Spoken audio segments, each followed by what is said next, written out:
प्रश्न number 1 very very important question है। Dash नूं राजनीति शास्त्र का पितामह कहा जाता है। अरस्तु अरस्तु पहला विद्वान सी जिस दियां लिखतां जां विचार राजनीति शास्त्र बारे मिलते हैं और उन्होंने राजनीति शास्त्र का पिता जां पितामह कहा जाता। बहुत ही इंपॉर्टेंट क्वेश्चन है, तुहानूं फाइनल दे विच भी ये बहुत बार क्वेश्चन आ जाता है। राजनीति शास्त्र की उत्पत्ति किस भाषा के शब्द तो हुई है? तो राजनीति शब्द की उत्पत्ति यूनानी भाषा के शब्द पॉलिस तो हुई है। POLIS पॉलिस शब्द तो। यूनानी भाषा पंजाबी दे विच यूनानी कहते हैं और अंग्रेजी दे विच ग्रीक, और पंजाबी विच भी कई बार ग्रीक ही लिखा होंदा है। एक ही भाषा है, कन्फ्यूज़ नहीं होना। कई बार विद्यार्थी कन्फ्यूज़ हो जाते हैं कि ग्रीक चों यूनानी चों, दोनों एक ही भाषा है। यूनानी भाषा पॉलिस शब्द का की अर्थ है? यूनानी भाषा के पॉलिस शब्द का अर्थ है नगर राज। चौथा क्वेश्चन है समाज राज नालों पुरानी संस्था है, ठीक गलत? तो तुसी इस लैसन की तैयारी वेले पढ़िया होएगा कि राज बाद में आया, समाज पहला आया। पहला समाज स्थापित, पहला तुहानूं पता मनुख जंगलों के रहिंदा सी, फिर मनुख ने इकट्ठे होकर रहना शुरू कर दिता, समाज बनिया। फिर उस तो बाद समाज में रहंदे उन्होंने कई समस्या आईयां, फिर हौली हौली राज होने दे विच आया। इसलिए समाज राज तो पुरानी संस्था है, समाज राज तो पहला होंद विच आया। अरस्तु के अनुसार मनुख एक समाजिक प्राणी है, बिल्कुल ठीक है। अरस्तु ने कहा सी कि मनुख एक समाजिक प्राणी है और समाज में रहना चाहता है, और इसलिए समाज होंद विच आया। अरस्तु द्वारा राजनीति संबंधी लिखी पुस्तक का नाम की है? अरस्तु ने एक बुक लिखी सी, उसका नाम सी पॉलिटिक्स। बड़ी ही महत्वपूर्ण बुक है और ये सवाल भी बड़ा महत्वपूर्ण है, बहुत बार पेपर के विच आया। तुहाडे फाइनल एग्जाम के लिए भी इंपॉर्टेंट है, इन्हूं चंगे तरीके नाल याद कर लो। अरस्तु की एक पुस्तक है पॉलिटिक्स। राजनीति शास्त्र का आरंभ और अंत राज नाल हुंदा है। प्रोफैसर गार्नर ने यह कथन किया सीगा कि राजनीति शास्त्र का आरंभ और अंत राज नाल हुंदा है। ये परंपरावादी विद्वानों का विचार सी।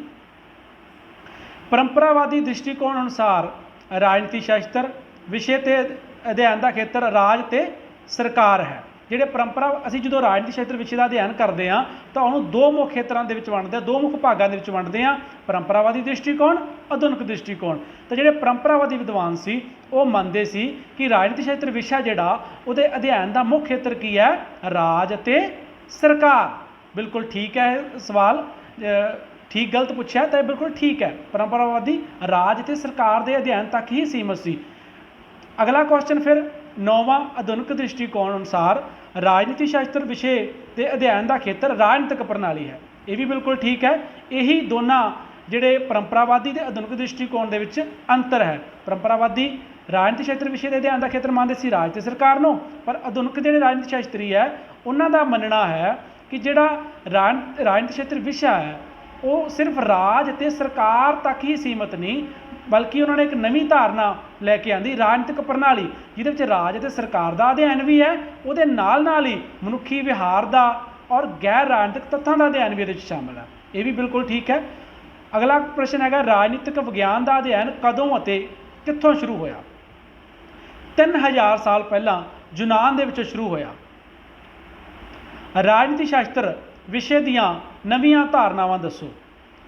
ये जिहड़ा विषय है ये विकास कर रहा है, ये खड़ा होया विषय नहीं है। इस दिन प्रतिदिन नवीं धारणावां शामिल होंदियां ने, पुरानियां कुछ धारणावां कढ़ दित्तियां जांदियां ने जां आउटडेटेड हो जांदियां ने। तो राजनीति क्षेत्र विषय दी नवीं धारणावां ने शक्ति, सत्ता, प्रभाव। अगले 2 नंबर या 4 नंबर के क्वेश्चन के आप इन्हां बारे डिटेल दे पढ़ांगे। ये नवीं जिहड़ियां धारणावां ने इन्हां दा की अर्थ हुंदा है। राजनीति शास्त्र की कोई एक आधुनिक परिभाषा दसो। तो ये वैरी वैरी इंपॉर्टेंट है। एक परिभाषा तुसीं जरूर याद कर लैनी है, क्योंकि जो तुहानूं 4 नंबर का क्वेश्चन आऊगा उहदे विच भी लिख सकते हो, 2 नंबर का क्वेश्चन आऊगा उहदे विच भी परिभाषा तुहाडी काम आऊगी, 6 नंबर का क्वेश्चन आऊगा उहदे विच भी तुसीं परिभाषा राजनीति शास्त्र के अर्थ लिखण वेले लिख सकते हो। तो राजनीति शास्त्र की आधुनिक परिभाषा पूछी है, तो जेकर तुहानूं राजनीति शास्त्र की परंपरागत परिभाषा पूछता है तो तुसीं गार्नर की परिभाषा लिख सकते हो। जेकर तुहानूं आधुनिक परिभाषा पूछदा तो तुसीं आधुनिक परिभाषा एक याद कर सकते हो, जिवें कि डेविड ईस्टन की है राजनीति कदरां कीमतां दी सत्तावादी व्यवस्था है। ਜੇਕਰ ਉਸ ਤੋਂ ਸਧਾਰਨ ਕੁਐਸਚਨ ਪੁੱਛ ਲਿਆ ਜਾਂਦਾ ਹੈ ਕਿ ਰਾਜਨੀਤੀ ਸ਼ਾਸਤਰ ਦੀ ਕੋਈ ਇੱਕ ਪਰਿਭਾਸ਼ਾ ਦੱਸੋ, ਤਾਂ ਕੋਸ਼ਿਸ਼ ਕਰੋ ਕਿ ਆਧੁਨਿਕ ਪਰਿਭਾਸ਼ਾ ਤੁਸੀਂ ਦੇਣੀ ਹੈ। ਅਗਲਾ ਪ੍ਰਸ਼ਨ ਹੈ, ਮਨੁੱਖ ਨੂੰ ਸਮਾਜਿਕ ਪ੍ਰਾਣੀ ਕਿਉਂ ਕਿਹਾ ਜਾਂਦਾ ਹੈ? ਮਨੁੱਖ ਸੁਭਾਅ ਤੋਂ ਹੀ ਸਮਾਜਿਕ ਪ੍ਰਾਣੀ ਹੈ। ਇਸ ਤੋਂ ਇਲਾਵਾ ਆਪਣੀਆਂ ਮੁੱਢਲੀਆਂ ਲੋੜਾਂ ਰੋਟੀ, ਕੱਪੜਾ ਅਤੇ ਮਕਾਨ ਆਦਿ ਨੂੰ ਇਕੱਲਿਆਂ ਪੂਰਾ ਨਹੀਂ ਕਰ ਸਕਦਾ, ਇਸ ਲਈ ਉਸਨੂੰ ਦੂਜੇ ਸਾਥੀਆਂ ਦੀ ਸਹਾਇਤਾ ਅਤੇ ਸਹਿਯੋਗ ਦੀ ਜ਼ਰੂਰਤ ਰਹਿੰਦੀ ਹੈ। ਜਿਵੇਂ ਕਿ ਤੁਸੀਂ ਜਾਣਦੇ ਹੀ ਹੋ, ਸਾਨੂੰ ਰੋਜ਼ਾਨਾ ਜ਼ਿੰਦਗੀ ਵਿੱਚ ਬਹੁਤ ਸਾਰੀਆਂ ਜ਼ਰੂਰਤਾਂ ਹੁੰਦੀਆਂ ਨੇ, ਉਹਨਾਂ ਜ਼ਰੂਰਤਾਂ ਨੂੰ ਅਸੀਂ ਇਕੱਲਿਆਂ ਪੂਰਾ ਨਹੀਂ ਕਰ ਸਕਦੇ। ਇਸ ਲਈ ਮਨੁੱਖ ਹੈ ਜਿਹੜਾ ਉਹ ਸੁਭਾਅ ਤੋਂ ਵੀ ਅਤੇ ਆਪਣੀਆਂ ਲੋੜਾਂ ਲਈ ਵੀ ਸਮਾਜ ਵਿੱਚ ਹੀ ਰਹਿਣਾ ਚਾਹੁੰਦਾ ਹੈ।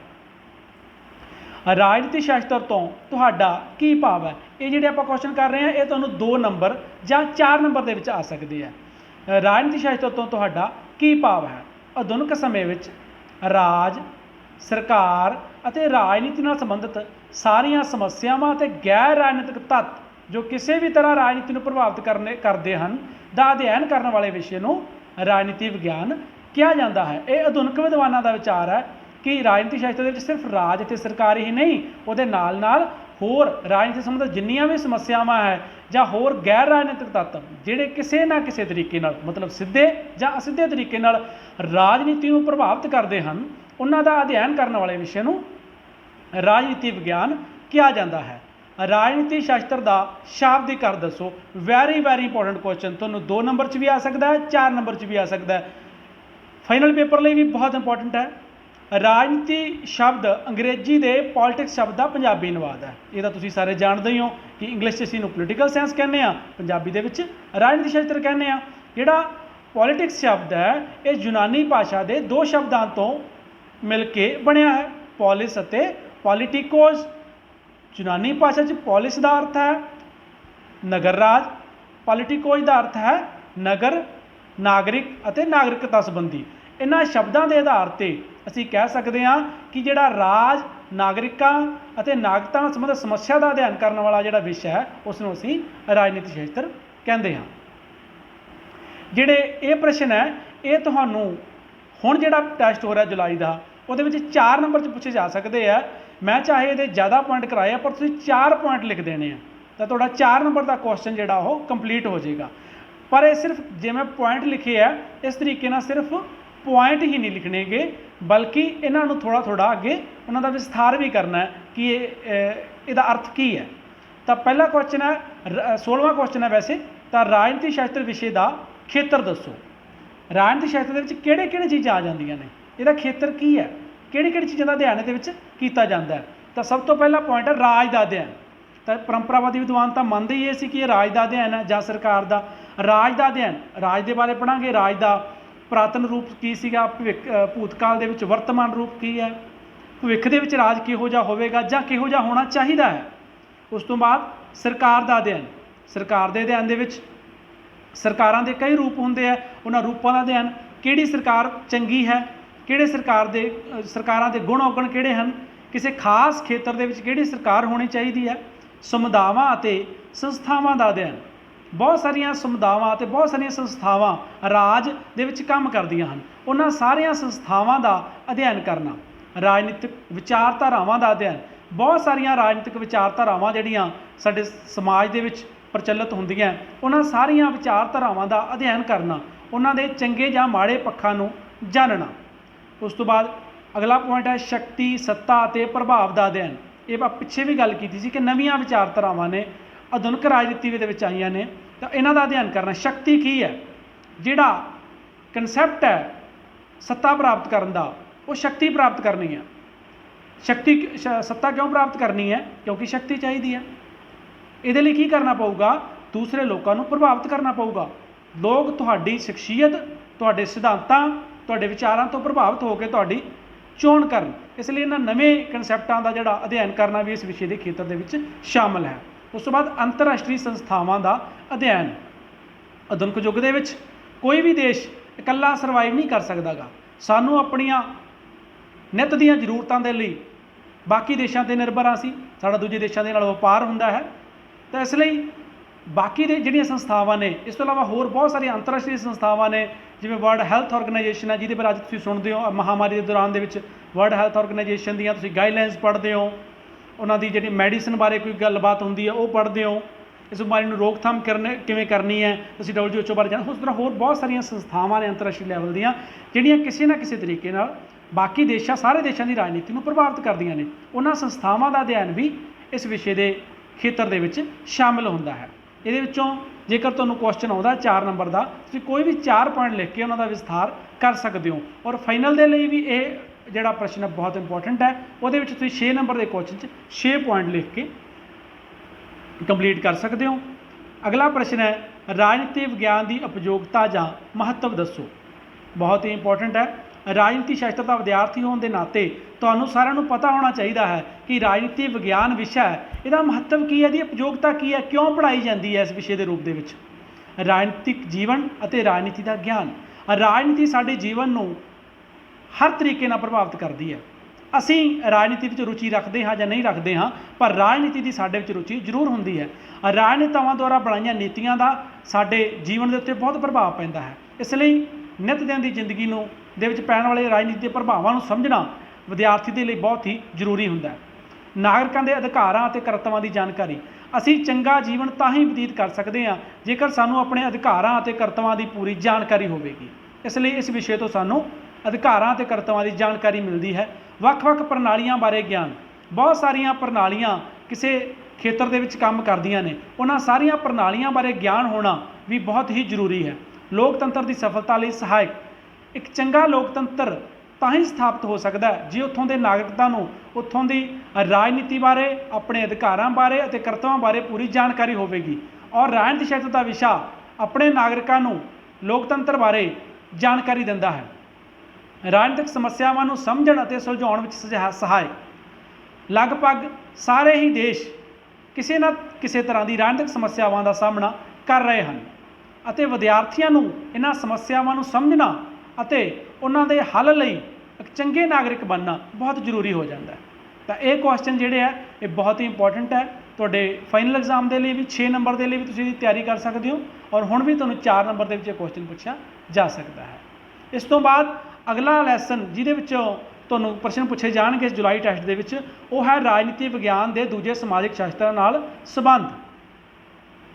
ਰਾਜਨੀਤੀ ਸ਼ਾਸਤਰ ਦਾ ਦੂਜਾ ਨਾਂ ਕੀ ਹੈ? ਸਮਾਜਿਕ ਵਿਗਿਆਨ।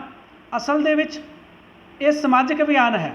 ਸਮਾਜਿਕ ਵਿਗਿਆਨ ਦੇ ਵਿੱਚ ਬਹੁਤ ਸਾਰੇ ਵਿਸ਼ੇ ਆ ਜਾਂਦੇ ਹਨ, ਜਿਵੇਂ ਰਾਜਨੀਤੀ ਸ਼ਾਸਤਰ, ਅਰਥ ਸ਼ਾਸਤਰ, ਨੀਤੀ ਸ਼ਾਸਤਰ। ਤਾਂ ਇਹਨਾਂ ਸਾਰੇ ਵਿਸ਼ਿਆਂ ਨੂੰ ਪਹਿਲਾਂ ਇਕੱਠਾ ਸਮਾਜਿਕ ਵਿਗਿਆਨ ਦੇ ਰੂਪ ਵਿੱਚ ਹੀ ਪੜ੍ਹਿਆ ਜਾਂਦਾ ਸੀ। ਹੌਲੀ ਹੌਲੀ ਸਮੇਂ ਦੇ ਨਾਲ ਅਲੱਗ-ਅਲੱਗ ਵਿਸ਼ਿਆਂ ਨੂੰ ਸੁਤੰਤਰ ਰੂਪ ਦੇ ਵਿੱਚ ਪੜ੍ਹਾਇਆ ਜਾਣ ਲੱਗਾ। ਇਸ ਲਈ ਰਾਜਨੀਤੀ ਸ਼ਾਸਤਰ ਨੂੰ ਸਮਾਜਿਕ ਵਿਗਿਆਨ ਦੇ ਨਾਂ ਨਾਲ ਵੀ ਜਾਣਿਆ ਜਾਂਦਾ ਹੈ। ਇਤਿਹਾਸ ਭੂਤਕਾਲ ਦੀ ਰਾਜਨੀਤੀ ਹੈ, ਬੀਤੇ ਹੋਏ ਦੀ, ਅਤੇ ਰਾਜਨੀਤੀ ਵਰਤਮਾਨ ਦਾ ਇਤਿਹਾਸ ਹੈ। ਇਹ ਵਿਚਾਰ ਕਿਸ ਦਾ ਹੈ? ਇਹ ਵਿਚਾਰ ਪ੍ਰੋਫੈਸਰ ਫਰੀਮੈਨ ਦਾ ਹੈ। ਕਿਸ ਵਿਸ਼ੇ ਵਿੱਚ ਭੂਤਕਾਲ ਨਾਲ ਸੰਬੰਧਿਤ ਘਟਨਾਵਾਂ ਦਾ ਵਰਣਨ ਕੀਤਾ ਜਾਂਦਾ ਹੈ? ਇਤਿਹਾਸ ਵਿਸ਼ੇ ਦੇ ਵਿੱਚ ਭੂਤਕਾਲ ਮਤਲਬ ਬੀਤੇ ਹੋਏ ਸਮੇਂ ਦੀਆਂ ਘਟਨਾਵਾਂ ਦਾ ਜ਼ਿਕਰ ਕੀਤਾ ਜਾਂਦਾ ਹੈ। ਕਿਹੜੇ ਸਮਾਜਿਕ ਸ਼ਾਸਤਰ ਨੂੰ ਹੋਰ ਸ਼ਾਸਤਰਾਂ ਦੀ ਜਨਨੀ ਕਿਹਾ ਜਾਂਦਾ ਹੈ? ਸਮਾਜ ਸ਼ਾਸਤਰ ਨੂੰ। ਸਮਾਜ ਸ਼ਾਸਤਰ ਸਭ ਤੋਂ ਪਹਿਲਾਂ ਹੋਂਦ ਵਿੱਚ ਆਇਆ, ਸਮਾਜ ਬਾਰੇ ਪੜ੍ਹਿਆ ਜਾਣ ਲੱਗਾ। ਸਾਰੇ ਵਿਸ਼ਿਆਂ ਨੂੰ ਇਕੱਠਾ ਸਮਾਜ ਸ਼ਾਸਤਰ ਦੇ ਅਧੀਨ ਹੀ ਪੜ੍ਹਿਆ ਜਾਂਦਾ ਸੀ। ਹੌਲੀ ਹੌਲੀ ਰਾਜਨੀਤੀ ਸ਼ਾਸਤਰ, ਅਰਥ ਸ਼ਾਸਤਰ, ਨੀਤੀ ਸ਼ਾਸਤਰ ਅਤੇ ਹੋਰ ਸਮਾਜ ਸ਼ਾਸਤਰ ਦੇ ਵਿਸ਼ਿਆਂ ਨੇ ਸੁਤੰਤਰ ਰੂਪ ਦੇ ਵਿੱਚ ਅਲੱਗ ਤੋਂ ਪੜ੍ਹਿਆ ਜਾਣ ਲੱਗਾ। ਇਸ ਲਈ ਸਾਰੇ ਸਮਾਜ ਸ਼ਾਸਤਰ ਜਿਹੜੇ ਹੈ ਉਹਨਾਂ ਦਾ ਜਿਹੜਾ ਜਨਮਦਾਤਾ ਹੈ ਸਮਾਜ ਸ਼ਾਸਤਰ ਹੀ ਹੈ। ਕਿਹੜੇ ਵਿਦਵਾਨ ਨੇ 18ਵੀਂ ਸਦੀ ਵਿੱਚ ਅਰਥ ਸ਼ਾਸਤਰ ਨੂੰ ਸੁਤੰਤਰ ਵਿਸ਼ੇ ਦਾ ਰੂਪ ਪ੍ਰਦਾਨ ਕੀਤਾ? ਐਡਮ ਸਮਿਥ ਨੇ ਅਰਥ ਸ਼ਾਸਤਰ ਨੂੰ 18ਵੀਂ ਸਦੀ ਦੇ ਵਿੱਚ ਸੁਤੰਤਰ ਵਿਸ਼ੇ ਦਾ ਰੂਪ ਪ੍ਰਦਾਨ ਕੀਤਾ। ਪਹਿਲਾਂ ਜਿਵੇਂ ਮੈਂ ਤੁਹਾਨੂੰ ਦੱਸ ਚੁੱਕਿਆ ਹਾਂ ਕਿ ਇਹਨੂੰ ਸਮਾਜ ਸ਼ਾਸਤਰ ਦੇ ਅਧੀਨ ਬਾਕੀ ਵਿਸ਼ਿਆਂ ਦੇ ਨਾਲ ਹੀ ਪੜ੍ਹਿਆ ਜਾਂਦਾ ਸੀ। ਇੱਕ ਵਿਅਕਤੀ ਦੀ ਆਰਥਿਕ ਸਥਿਤੀ ਦਾ ਪ੍ਰਭਾਵ ਉਸਦੀ ਰਾਜਨੀਤਿਕ ਸੋਚ 'ਤੇ ਪੈਂਦਾ ਹੈ। ਠੀਕ ਗੱਲ, ਬਿਲਕੁਲ ਠੀਕ ਹੈ।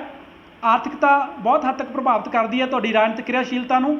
ਜੇਕਰ ਤੁਸੀਂ ਆਰਥਿਕ ਤੌਰ 'ਤੇ ਮਜ਼ਬੂਤ ਹੋ ਤਾਂ ਤੁਸੀਂ ਰਾਜਨੀਤੀ ਦੇ ਵਿੱਚ ਭਾਗੀਦਾਰੀ ਹੁੰਦੇ ਹੋ, ਕਿਰਿਆਸ਼ੀਲਤਾ ਨਾਲ ਭਾਗ ਲੈਂਦੇ ਹੋ।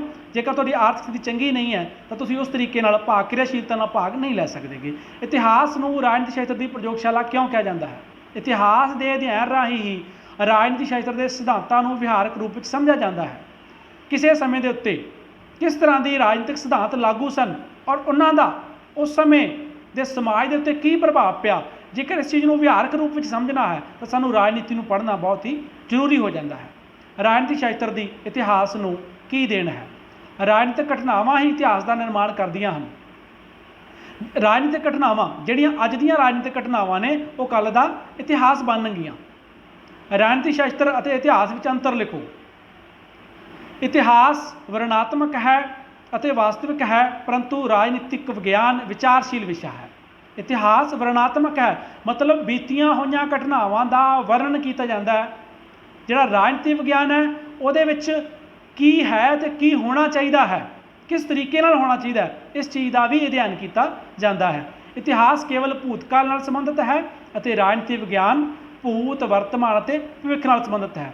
ਪਹਿਲਾਂ ਵੀ ਆਪਾਂ ਪੜ੍ਹ ਚੁੱਕੇ ਹਾਂ ਕਿ ਇਤਿਹਾਸ ਸਿਰਫ ਬੀਤੀਆਂ ਹੋਈਆਂ ਘਟਨਾਵਾਂ ਨਾਲ ਸੰਬੰਧਿਤ ਹੈ, ਪਰ ਰਾਜਨੀਤੀ ਵਿਗਿਆਨ ਬੀਤੀਆਂ ਹੋਈਆਂ ਘਟਨਾਵਾਂ ਨਾਲ ਵੀ ਸੰਬੰਧਿਤ ਹੈ, ਅੱਜ ਕੀ ਹੋ ਰਿਹਾ ਵਰਤਮਾਨ ਦੇ ਵਿੱਚ ਉਸ ਨਾਲ ਵੀ ਸੰਬੰਧਿਤ ਹੈ, ਭਵਿੱਖ ਵਿੱਚ ਕੀ ਹੋਣਾ ਚਾਹੀਦਾ ਹੈ ਉਸ ਨਾਲ ਵੀ ਸੰਬੰਧਿਤ ਹੈ। ਅਰਥ ਸ਼ਾਸਤਰ ਦੀ ਰਾਜਨੀਤੀ ਸ਼ਾਸਤਰ ਨੂੰ ਕੀ ਦੇਣ ਹੈ? ਆਰਥਿਕ ਪ੍ਰਸਥਿਤੀਆਂ ਰਾਜਨੀਤਿਕ ਢਾਂਚੇ ਨੂੰ ਦੀ ਕਾਰਜਸ਼ੀਲਤਾ ਨੂੰ ਪ੍ਰਭਾਵਿਤ ਕਰਦੀਆਂ ਹਨ। ਕਿਸੇ ਸਮਾਜ ਦੀ ਉੱਥੋਂ ਦੇ ਲੋਕਾਂ ਦੀ ਆਰਥਿਕ ਸਥਿਤੀ ਕਿਹੋ ਜਿਹੀ ਹੈ, ਉਹ ਉੱਥੋਂ ਦੇ ਰਾਜਨੀਤਿਕ ਢਾਂਚੇ ਨੂੰ ਬਹੁਤ ਹੱਦ ਤੱਕ ਪ੍ਰਭਾਵਿਤ ਕਰਦੀ ਹੈ। ਚੰਗੀ ਆਰਥਿਕ ਸਥਿਤੀ ਚੰਗੇ ਢਾਂਚੇ ਦੀ ਨੀਂਹ ਰੱਖਦੀ ਹੈ, ਔਰ ਬੁਰੀ ਆਰਥਿਕ ਸਥਿਤੀ ਜਿਹੜੀ ਰਾਜਨੀਤਿਕ ਢਾਂਚੇ ਨੂੰ ਮਾੜੇ ਤਰੀਕਿਆਂ ਨਾਲ ਪ੍ਰਭਾਵਿਤ ਕਰਦੀ ਹੈ। ਆਰਥਿਕ ਸਥਿਤੀ ਵਿਅਕਤੀ ਦੀ ਰਾਜਨੀਤਿਕ ਦਸ਼ਾ ਨੂੰ ਪ੍ਰਭਾਵਿਤ ਕਰਦੀ ਹੈ। ਪਹਿਲਾਂ ਵੀ ਆਪਾਂ ਗੱਲ ਕਰ ਚੁੱਕੇ ਹਾਂ ਕਿ ਆਰਥਿਕਤਾ ਦਾ ਮਜ਼ਬੂਤ ਹੋਣਾ ਰਾਜਨੀਤੀ ਵਿੱਚ ਕਿਰਿਆਸ਼ੀਲਤਾ ਨੂੰ ਜ਼ਰੂਰ ਪ੍ਰਭਾਵਿਤ ਕਰਦਾ ਹੈ, ਪਰ ਜੇਕਰ ਅਸੀਂ ਆਰਥਿਕ ਤੌਰ 'ਤੇ ਕੋਈ ਵਿਅਕਤੀ ਗਰੀਬ ਹੈ ਤਾਂ ਉਹਦੀ ਰਾਜਨੀਤੀ ਵਿੱਚ ਜਿਹੜੀ ਕਿਰਿਆਸ਼ੀਲਤਾ ਹੈ ਉਹ ਘੱਟ ਹੁੰਦੀ ਹੈ ਜਾਂ ਉਹਦਾ ਰੋਲ ਸਕਾਰਾਤਮਕ ਨਹੀਂ ਹੁੰਦਾ ਗਾ। ਸਮਾਜ ਸ਼ਾਸਤਰ ਦੀ ਰਾਜਨੀਤੀ ਸ਼ਾਸਤਰ ਨੂੰ ਕੀ ਦੇਣ ਹੈ? ਸਮਾਜ ਸ਼ਾਸਤਰ ਰਾਜਨੀਤੀ ਸ਼ਾਸਤਰ ਨੂੰ ਮਹੱਤਵਪੂਰਨ ਸਮੱਗਰੀ ਪ੍ਰਦਾਨ ਕਰਦਾ ਹੈ। ਸਮਾਜਿਕ ਹਾਲਾਤ ਰਾਜਨੀਤਿਕ ਸੰਗਠਨ ਨੂੰ ਪ੍ਰਭਾਵਿਤ ਕਰਦੇ ਹਨ। ਰਾਜਨੀਤੀ ਸ਼ਾਸਤਰ ਦੀ ਸਮਾਜ ਸ਼ਾਸਤਰ ਨੂੰ ਕੀ ਦੇਣ ਹੈ? ਰਾਜਨੀਤੀ ਸ਼ਾਸਤਰ ਸਮਾਜਿਕ ਸੰਗਠਨਾਂ ਨੂੰ ਪ੍ਰਭਾਵਿਤ ਕਰਦਾ ਹੈ। ਰਾਜਨੀਤੀ ਸ਼ਾਸਤਰ ਸਮਾਜ 'ਚ ਫੈਲੀਆਂ ਸਮਾਜਿਕ ਬੁਰਾਈਆਂ ਦਾ ਅੰਤ ਕਰਦਾ ਹੈ। ਪਹਿਲਾ ਪੁਆਇੰਟ ਰਾਜਨੀਤੀ ਸ਼ਾਸਤਰ ਸਮਾਜਿਕ ਸੰਗਠਨਾਂ ਨੂੰ ਪ੍ਰਭਾਵਿਤ ਕਰਦਾ ਹੈ, ਔਰ ਦੂਜਾ ਪੁਆਇੰਟ ਰਾਜਨੀਤੀ ਸ਼ਾਸਤਰ ਸਮਾਜ 'ਚ ਫੈਲੀਆਂ ਸਮਾਜਿਕ ਬੁਰਾਈਆਂ ਦਾ ਅੰਤ ਕਰਦਾ ਹੈ। ਜੇਕਰ ਸਮਾਜ ਦੇ ਵਿੱਚ ਕੋਈ ਅਜਿਹੀ ਬੁਰਾਈ ਹੈ ਜੋ ਸਮਾਜ ਨੂੰ ਕਮਜ਼ੋਰ ਕਰ ਰਹੀ ਹੈ ਤਾਂ ਰਾਜਨੀਤੀ ਸ਼ਾਸਤਰ ਉਸ ਬੁਰਾਈ ਨੂੰ ਕਾਨੂੰਨ ਦੁਆਰਾ ਸਮਾਪਤ ਕਰ ਸਕਦਾ ਹੈ। ਜਿਵੇਂ ਕਿ ਤੁਸੀਂ ਪਿਛਲੀਆਂ ਕਲਾਸਾਂ ਦੇ ਵਿੱਚ ਪੜ੍ਹਿਆ ਹੋਵੇਗਾ, ਸਤੀ ਪ੍ਰਥਾ, ਜਿਹਦੇ ਵਿੱਚ ਇੱਕ ਔਰਤ ਨੂੰ ਉਹਦੇ ਪਤੀ ਦੀ ਮੌਤ ਹੋ ਜਾਣ 'ਤੇ ਉਹਦੇ ਨਾਲ ਹੀ ਚਿਖਾ ਦੇ ਵਿੱਚ ਸਾੜ ਦਿੱਤਾ ਜਾਂਦਾ ਸੀ, ਪਰ ਕਾਨੂੰਨ ਦੁਆਰਾ ਉਸ 'ਤੇ ਰੋਕ ਲਗਾ ਦਿੱਤੀ ਗਈ। ਉਹ ਬਹੁਤ ਵੱਡੀ ਬੁਰਾਈ ਦਾ ਅੰਤ ਹੋ ਗਿਆ। ਰਾਜਨੀਤੀ ਸ਼ਾਸਤਰ ਅਤੇ ਸਮਾਜ ਸ਼ਾਸਤਰ ਵਿੱਚ ਕੀ ਅੰਤਰ ਹੈ? ਸਮਾਜ ਸ਼ਾਸਤਰ ਸਮੁੱਚੇ ਸਮਾਜਿਕ ਜੀਵਨ ਨਾਲ, ਪਰੰਤੂ ਰਾਜਨੀਤੀ ਸ਼ਾਸਤਰ ਕੇਵਲ ਰਾਜਨੀਤਿਕ ਪੱਖ ਨਾਲ ਸੰਬੰਧਿਤ ਹੈ। ਸਮਾਜ ਸ਼ਾਸਤਰ ਦਾ ਦਾਇਰਾ ਜਿਹੜਾ ਹੈ ਉਹ ਵਿਸ਼ਾਲ ਹੈ। ਸਮਾਜ ਸ਼ਾਸਤਰ ਦੇ ਵਿੱਚ ਸਾਰੇ ਸਮਾਜ ਸ਼ਾਸਤਰ ਆ ਜਾਂਦੇ ਹਨ, ਪਰ ਰਾਜਨੀਤੀ ਸ਼ਾਸਤਰ ਵਿੱਚ ਸਿਰਫ ਤਾਂ ਸਿਰਫ ਰਾਜਨੀਤਿਕ ਪੱਖ ਹੀ ਅਧਿਐਨ ਕੀਤਾ ਜਾਂਦਾ ਹੈ। ਸਮਾਜ ਸ਼ਾਸਤਰ ਦੀ ਹੋਂਦ ਰਾਜਨੀਤੀ ਸ਼ਾਸਤਰ ਨਾਲੋਂ ਪਹਿਲਾਂ ਸਥਾਪਿਤ ਹੋਈ। ਸਮਾਜ ਸ਼ਾਸਤਰ ਪਹਿਲਾਂ ਵੀ ਗੱਲ ਚੱਲ ਚੁੱਕੀ, ਸਮਾਜ ਪਹਿਲਾਂ ਹੋਂਦ ਵਿੱਚ ਆਇਆ, ਰਾਜ ਬਾਅਦ ਵਿੱਚ ਹੋਂਦ ਵਿੱਚ ਆਇਆ। ਨੀਤੀ ਸ਼ਾਸਤਰ ਦੀ ਰਾਜਨੀਤੀ ਸ਼ਾਸਤਰ ਨੂੰ ਕੀ ਦੇਣ ਹੈ? ਰਾਜ ਨੂੰ ਆਪਣੇ ਨੀਤੀ ਸ਼ਾਸਤਰ ਹੁੰਦਾ ਹੈ, ਚੰਗਾ ਕੀ ਹੈ ਮਾੜਾ ਕੀ ਹੈ ਉਹਦੇ ਬਾਰੇ ਫੈਸਲਾ ਕਰਨਾ, ਬੁਰਾਈ ਕੀ ਹੈ ਚੰਗਿਆਈ ਕੀ ਹੈ। ਰਾਜ ਨੂੰ ਆਪਣੇ ਉਦੇਸ਼ਾਂ ਦੀ ਪੂਰਤੀ ਲਈ ਨੀਤੀ ਸ਼ਾਸਤਰ ਦੀ ਸਹਾਇਤਾ ਦੀ ਲੋੜ ਪੈਂਦੀ ਹੈ।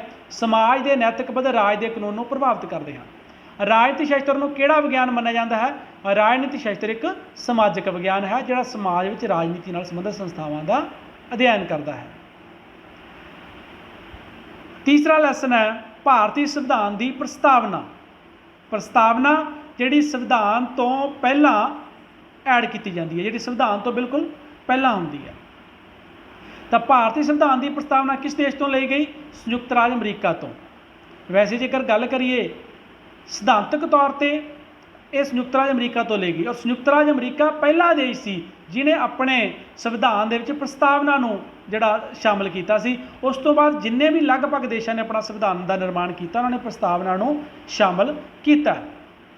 ਤਾਂ ਭਾਰਤੀ ਸੰਵਿਧਾਨ ਦੀ ਪ੍ਰਸਤਾਵਨਾ ਚਾਹੇ ਇਹਦੀ ਭਾਸ਼ਾ ਆਸਟ੍ਰੇਲੀਆ ਤੋਂ ਲਈ ਗਈ ਹੈ, ਪਰ ਸਿਧਾਂਤਕ ਤੌਰ 'ਤੇ ਜਿਹੜੇ ਸਿਧਾਂਤ ਸੀ ਉਹ ਸੰਯੁਕਤ ਰਾਜ ਅਮਰੀਕਾ ਦੀ ਪ੍ਰਸਤਾਵਨਾ ਨਾਲ ਤੋਂ ਲਏ ਗਏ ਆ। ਭਾਰਤੀ ਸੰਵਿਧਾਨ ਦੀ ਪ੍ਰਸਤਾਵਨਾ ਵਿੱਚ ਸੋਧ ਕਦੋਂ ਕੀਤੀ ਗਈ? ਭਾਰਤੀ ਸੰਵਿਧਾਨ ਦੀ ਪ੍ਰਸਤਾਵਨਾ ਵਿੱਚ ਜਿਹੜੀ ਪਹਿਲੀ ਵਾਰ ਸੋਧ ਹੈ ਉਹ 42ਵੀਂ ਸੰਵਿਧਾਨ ਸੋਧ ਹੋਈ ਸੀ 1976 ਦੇ ਵਿੱਚ। ਭਾਰਤੀ ਸੰਵਿਧਾਨ ਦੀ ਪ੍ਰਸਤਾਵਨਾ ਨਿਆਂਯੋਗ ਹੈ? ਬਿਲਕੁਲ ਗਲਤ ਹੈ। ਭਾਰਤੀ ਸੰਵਿਧਾਨ ਦੀ ਪ੍ਰਸਤਾਵਨਾ ਨਿਆਂਯੋਗ ਨਹੀਂ ਹੈ। ਅਰਥਾਤ ਇਹਦਾ ਅਰਥ ਕੀ ਹੈ ਨਿਆਂਯੋਗ ਨਹੀਂ ਹੈ ਦਾ? ਕਿ ਜਿਹੜੀ ਪ੍ਰਸਤਾਵਨਾ ਹੈ ਉਹਦੇ ਜਿਹੜੇ ਸ਼ਾਮਲ ਸਿਧਾਂਤ ਹੈ ਉਹਨਾਂ ਨੂੰ ਲਾਗੂ ਕਰਵਾਉਣ ਲਈ ਅਸੀਂ ਅਦਾਲਤ ਵਿੱਚ ਨਹੀਂ ਜਾ ਸਕਦੇ। ਭਾਰਤੀ ਸੰਵਿਧਾਨ ਦੀ ਪ੍ਰਸਤਾਵਨਾ ਦਾ ਆਰੰਭ ਡੈਸ਼ ਸ਼ਬਦਾਂ ਨਾਲ ਹੁੰਦਾ ਹੈ, ਅਸੀਂ ਭਾਰਤ ਦੇ ਲੋਕ। 42ਵੀਂ ਸੰਵਿਧਾਨਕ ਸੋਧ ਦੁਆਰਾ ਪ੍ਰਸਤਾਵਨਾ ਵਿੱਚ ਕਿਹੜੇ ਨਵੇਂ ਸ਼ਬਦ ਜੋੜੇ ਗਏ? 3 ਨਵੇਂ ਸ਼ਬਦ ਜੋੜੇ ਗਏ ਸੀ, ਸਮਾਜਵਾਦੀ, ਧਰਮ ਨਿਰਪੱਖ, ਰਾਸ਼ਟਰ ਦੀ ਅਖੰਡਤਾ। ਇਹ ਵੀ ਇੰਪੋਰਟੈਂਟ ਕੁਐਸਚਨ ਹੈ। ਸੰਵਿਧਾਨ ਸਭਾ ਦੁਆਰਾ ਭਾਰਤੀ ਸੰਵਿਧਾਨ ਨੂੰ ਕਦੋਂ ਗ੍ਰਹਿਣ ਕੀਤਾ ਗਿਆ? 26 ਨਵੰਬਰ 1949 ਨੂੰ। ਔਰ ਲਾਗੂ ਕਦੋਂ ਕੀਤਾ ਗਿਆ? 26 ਜਨਵਰੀ 1950 ਨੂੰ। ਇਹ 'ਚ ਕਨਫਿਊਜ਼ ਨਹੀਂ ਹੋਣਾਗਾ, ਉਦੋਂ ਲਾਗੂ ਹੋਇਆ ਸੀ, 26 ਨਵੰਬਰ 1949 ਨੂੰ ਗ੍ਰਹਿਣ ਕੀਤਾ ਸੀ, ਸੰਵਿਧਾਨ ਸਭਾ ਨੇ ਪਾਸ ਕੀਤਾ ਸੀ। ਔਰ ਅਗਲਾ ਪ੍ਰਸ਼ਨ ਹੈ ਸਾਡਾ 7ਵਾਂ, ਭਾਰਤੀ ਸੰਵਿਧਾਨ ਕਦੋਂ ਲਾਗੂ ਕੀਤਾ ਗਿਆ? 26 ਜਨਵਰੀ 1950 ਨੂੰ ਲਾਗੂ ਹੋ ਗਿਆ ਸੀ, ਫੋਰਸ ਦੇ ਵਿੱਚ ਆ ਗਿਆ ਸੀ। ਭਾਰਤੀ ਸੰਵਿਧਾਨ ਪ੍ਰਭੂਸੱਤਾ ਸੰਪੰਨ ਰਾਜ ਹੈ। ਬਿਲਕੁਲ ਠੀਕ ਹੈ। ਪ੍ਰਭੂਸੱਤਾ ਦਾ ਅਰਥ ਹੁੰਦਾ ਹੈ ਦੇਸ਼ ਦੇ ਅੰਦਰੂਨੀ ਅਤੇ ਬਾਹਰੀ ਮਾਮਲਿਆਂ 'ਚ ਕੋਈ ਵੀ ਦੂਸਰਾ ਦੇਸ਼ ਜਾਂ ਸੰਸਥਾ ਦਖਲਅੰਦਾਜ਼ੀ ਨਹੀਂ ਕਰ ਸਕਦੀ। ਔਰ ਭਾਰਤ ਇੱਕ ਪ੍ਰਭੂਸੱਤਾ ਸੰਪੰਨ ਰਾਜ ਹੈ। ਭਾਰਤੀ ਸੰਵਿਧਾਨ ਇੱਕ ਧਰਮ ਨਿਰਪੱਖ ਰਾਜ ਹੈ। ਇਹ ਵੀ ਬਿਲਕੁਲ ਠੀਕ ਹੈ। ਭਾਰਤ ਇੱਕ ਧਰਮ ਨਿਰਪੱਖ ਰਾਜ ਹੈ। ਭਾਰਤ ਦਾ ਆਪਣਾ ਕੋਈ ਵੀ ਰਾਜ ਧਰਮ ਨਹੀਂ ਹੈ। ਭਾਰਤ ਦੇ ਜਿੰਨੇ ਵੀ ਨਾਗਰਿਕ ਹੈ, ਸਾਡੇ ਫੰਡਾਮੈਂਟਲ ਰਾਈਟ ਜਿਹੜੇ ਮੌਲਿਕ ਅਧਿਕਾਰ ਆ, ਉਹਨਾਂ 'ਚ ਵੀ ਜ਼ਿਕਰ ਹੈ ਕਿ ਕੋਈ ਵੀ ਜਿਹੜਾ ਨਾਗਰਿਕ ਹੈ ਆਪਣੀ ਇੱਛਾ ਅਨੁਸਾਰ ਕਿਸੇ ਵੀ ਧਰਮ ਨੂੰ ਮੰਨ ਸਕਦਾ ਹੈ। ਪ੍ਰਸਤਾਵਨਾ ਸੰਵਿਧਾਨ ਦਾ ਭਾਗ ਹੈ। ਬਿਲਕੁਲ ਠੀਕ ਹੈ। ਇਹਦੇ ਬਾਰੇ ਵਾਦ ਵਿਵਾਦ ਜਾਂ ਹੋਇਆ ਸੀ, ਪਰ ਔਰ ਇਹਦੇ ਬਾਰੇ ਇੱਕ ਪ੍ਰਸ਼ਨ ਆਮ ਤੌਰ 'ਤੇ ਪੁੱਛਿਆ ਜਾਂਦਾ ਹੈ, ਕਿਉਂਕਿ ਪ੍ਰਸਤਾਵ ਜਿਹੜਾ ਸੰਵਿਧਾਨ ਹੈ ਉਹ ਪ੍ਰਸਤਾਵਨਾ ਤੋਂ ਬਾਅਦ ਸ਼ੁਰੂ ਹੁੰਦਾ ਹੈ। ਉਹਦਾ ਅਧਿਆਇ ਜਿਹੜਾ 1 ਹੈ ਉਹ ਪ੍ਰਸਤਾਵਨਾ ਤੋਂ ਬਾਅਦ ਸ਼ੁਰੂ ਹੁੰਦਾ। ਪ੍ਰਸਤਾਵਨਾ ਉਸ ਤੋਂ ਅਧਿਆਇ 1 ਤੋਂ ਪਹਿਲਾਂ। ਪਰ ਜਦੋਂ 42ਵੀਂ ਸੋਧ ਹੋਈ ਸੀ 1976 ਦੇ ਵਿੱਚ, ਤਾਂ ਸੋਧ ਕਰਨ ਦੇ ਲਈ ਜਿਹੜਾ ਤਰੀਕਾ ਅਪਣਾਇਆ ਗਿਆ ਸੀ ਉਹ ਉਹੀ ਤਰੀਕਾ ਅਪਣਾਇਆ ਗਿਆ ਸੀਗਾ 368 ਜਿਹੜੀ ਸੰਵਿਧਾਨ ਦੇ ਸੋਧ ਕਰਨ ਲਈ ਅਪਣਾਈ ਜਾਂਦੀ, ਜਿਹੜੀ ਬਾਕੀ ਸੰਵਿਧਾਨ ਸੋਧ ਕਰਨ ਲਈ ਅਪਣਾਈ ਜਾਂਦੀ ਹੈ। ਜਿਸ ਤਰੀਕੇ ਨਾਲ ਬਾਕੀ ਸੰਵਿਧਾਨ ਦੇ ਵਿੱਚ ਸੋਧ ਕੀਤੀ ਜਾਂਦੀ ਹੈ, ਉਸੇ 368 ਧਾਰਾ ਦੇ ਅਧੀਨ ਪ੍ਰਸਤਾਵਨਾ ਵਿੱਚ ਸੋਧ ਕੀਤੀ ਗਈ ਸੀ। ਇਸ ਲਈ ਇਹ ਮੰਨਿਆ ਜਾਂਦਾ ਹੈ ਕਿ ਪ੍ਰਸਤਾਵਨਾ ਵੀ ਸੰਵਿਧਾਨ ਦਾ ਭਾਗ ਹੀ ਹੈ। ਪ੍ਰਸਤਾਵਨਾ ਨੂੰ ਭਾਰਤੀ ਸੰਵਿਧਾਨ ਦੀ ਆਤਮਾ ਕਿਹਾ ਜਾਂਦਾ ਹੈ, ਕਿਉਂਕਿ ਭਾਰਤੀ ਸੰਵਿਧਾਨ ਦੀ ਪ੍ਰਸਤਾਵਨਾ ਦੇ ਵਿੱਚ ਜਿਹੜੇ ਸਿਧਾਂਤਾਂ ਦਾ ਜ਼ਿਕਰ ਕੀਤਾ ਗਿਆ ਹੈ, ਸੰਵਿਧਾਨ ਦੇ ਵਿੱਚ ਉਹਨਾਂ ਨੂੰ ਹੀ ਲਾਗੂ ਕਰਨ ਦੀ ਕੋਸ਼ਿਸ਼ ਕੀਤੀ ਗਈ ਹੈ। ਔਰ ਜਿਹੜੀ ਪ੍ਰਸਤਾਵਨਾ ਹੈ, ਇਹਨੂੰ ਸੰਵਿਧਾਨ ਦਾ ਝਰੋਖਾ ਵੀ ਕਿਹਾ ਜਾਂਦਾ ਹੈ। ਪ੍ਰਸਤਾਵਨਾ ਵਿੱਚ ਅਸੀਂ ਭਾਰਤ ਦੇ ਲੋਕ ਜਿਹੜੇ 11 ਤੱਕ ਕੁਐਸਚਨ ਕੀਤੇ ਆ, ਤੁਹਾਨੂੰ 1 ਨੰਬਰ 'ਚ ਪੁੱਛੇ ਜਾਣਗੇ। ਔਰ ਜੇਕਰ 2 ਨੰਬਰ ਦਾ ਕੁਐਸਚਨ ਆਉਂਦਾ ਤਾਂ ਇਸ ਤਰੀਕੇ ਨਾਲ ਆ ਸਕਦਾ ਹੈ 2 ਨੰਬਰ 'ਚ ਤੁਹਾਨੂੰ, ਕਿ ਪ੍ਰਸਤਾਵਨਾ ਵਿੱਚ ਅਸੀਂ ਭਾਰਤ ਦੇ ਲੋਕ ਸ਼ਬਦ ਵਰਤੇ ਗਏ ਹਨ। ਇਹਨਾਂ ਸ਼ਬਦਾਂ ਦਾ ਕੀ ਅਰਥ ਹੈ? ਇਹਨਾਂ ਦਾ ਅਰਥ ਹੈ ਕਿ ਸੰਵਿਧਾਨ ਦਾ ਨਿਰਮਾਣ ਕਰਨ ਵਾਲੇ ਅਤੇ ਉਸਨੂੰ ਆਪਣੇ ਉੱਪਰ ਲਾਗੂ ਕਰਨ ਵਾਲੇ ਭਾਰਤ ਦੇ ਹੀ ਲੋਕ ਹਨ। ਇਸ ਤੋਂ ਬਾਅਦ ਆ ਕੇ ਲੋਕਤੰਤਰੀ ਰਾਜ ਕਹਿੰਦੇ ਕਿਹਨੂੰ ਹੈ? ਜਿਸ ਰਾਜ ਦੀ ਸ਼ਾਸਨ ਸ਼ਕਤੀ ਕਿਸੇ ਇੱਕ ਸ਼੍ਰੇਣੀ ਜਾਂ ਕੁਝ ਸ਼੍ਰੇਣੀਆਂ ਦੇ ਹੱਥ ਵਿੱਚ ਨਹੀਂ, ਸਗੋਂ ਸਮੁੱਚੀ ਜਨਤਾ ਦੇ ਹੱਥ ਵਿੱਚ ਹੁੰਦੀ ਹੈ, ਉਸ ਨੂੰ ਅਸੀਂ ਲੋਕਤੰਤਰ ਕਹਿੰਦੇ ਹਾਂ। ਔਰ ਉੱਥੇ ਜਿਹੜੀ ਸਰਕਾਰ ਹੈ ਉਹ ਲੋਕਾਂ ਦੁਆਰਾ ਚੁਣੀ ਜਾਂਦੀ ਹੈ। ਔਰ ਭਾਰਤ ਦੇ ਵਿੱਚ ਕੀ ਹੈ? ਭਾਰਤ ਦੇ ਵਿੱਚ ਵੀ ਇਹੀ ਹੈ ਨਾ ਕਿ ਲੋਕ ਜਿਹੜੇ ਹੈਗੇ ਆ ਹਰ ਨਿਸ਼ਚਿਤ ਸਮੇਂ ਦੇ ਬਾਅਦ ਵੋਟਾਂ ਪੈਂਦੀਆਂ ਔਰ ਜਿਹੜੀ ਸਰਕਾਰ ਨੂੰ ਚੁਣਦੇ ਆ। ਔਰ ਵਿਦਿਆਰਥੀ ਨਾ 2 ਜਿਹੜੇ ਕਨਸੈਪਟਾਂ 'ਚ ਬੜਾ ਕਨਫਿਊਜ਼ ਹੁੰਦੇ ਆ, ਲੋਕਤੰਤਰ ਅਤੇ ਗਣਤੰਤਰ। ਇਹ ਦੋਨੇ ਇਕੱਠੇ ਕੁਐਸਚਨ ਹੈ, ਤਾਂ ਤੁਸੀਂ ਚੰਗੀ ਤਰ੍ਹਾਂ ਸਮਝ ਲਓ ਕਿ ਲੋਕਤੰਤਰ ਜਿੱਥੇ ਸਰਕਾਰ ਲੋਕਾਂ ਦੁਆਰਾ ਚੁਣੀ ਜਾਂਦੀ ਹੈ, ਜਿਹੜੀ ਸਰਕਾਰ ਨੇ ਸਾਡੇ